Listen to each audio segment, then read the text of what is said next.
I suppose the first thing is about capacity in the system, and it's an ongoing problem. I'm hearing it from parents and I'm hearing it from childcare providers.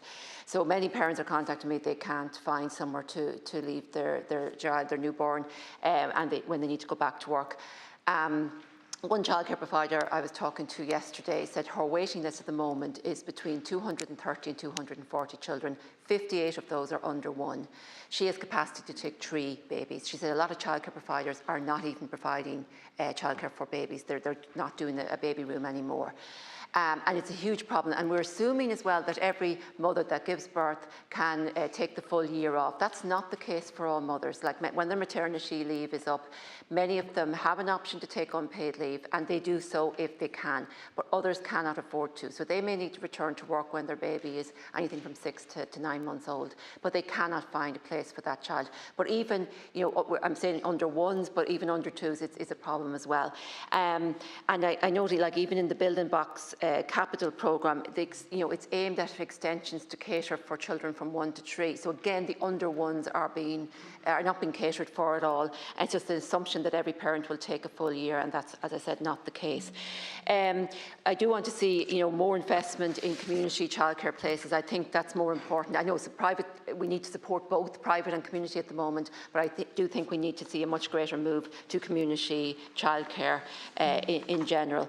Again, staffing is an issue. Again, a childcare provider said she never had an issue with staff, is now finding that they are leaving and they're becoming SNAs, or they're going to become teachers, or they're working in just different sectors, the HSE or for PUBL, because it's not just even pay, it's conditions. It's having better, paid maternity leave, it's having more sick leave, it's having better holidays. There's a lot of different things, pensions perhaps. So it's both pay and conditions. And again, we have a sector where the childcare professionals are highly qualified, they have level 8 degrees in many cases, and yet they're on a very, very low wage. So it's something that definitely needs to be looked at, given that there have been improvements in recent years, but I don't think they've gone far enough at this stage. In relation to the building blocks grant, some childcare providers said that, like, the 6-week turnaround time for application for this they find it quite tight because it's quite comprehensive.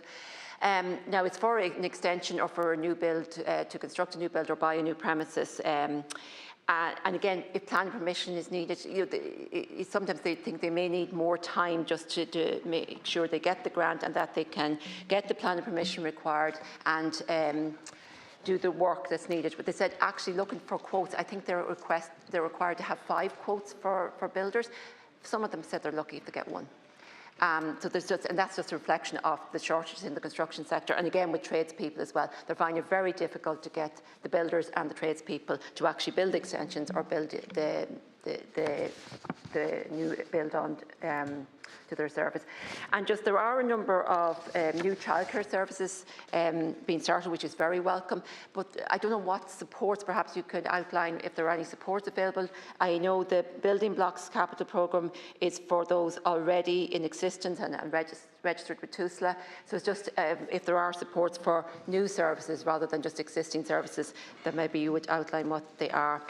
In relation to the National Childcare Scheme, I've just been asked why there couldn't be a universal subsidy for everyone. There's a universal subsidy for a household that has an income of 60,000 or more, and then for those earning less than 60,000 is an income assessed subsidy. Now, I'm sure there's a reason for it. I don't know what the reason is, but one childcare provider was saying she has to raise her fees because of just cost, the rise of costs, and sorry, I have 6.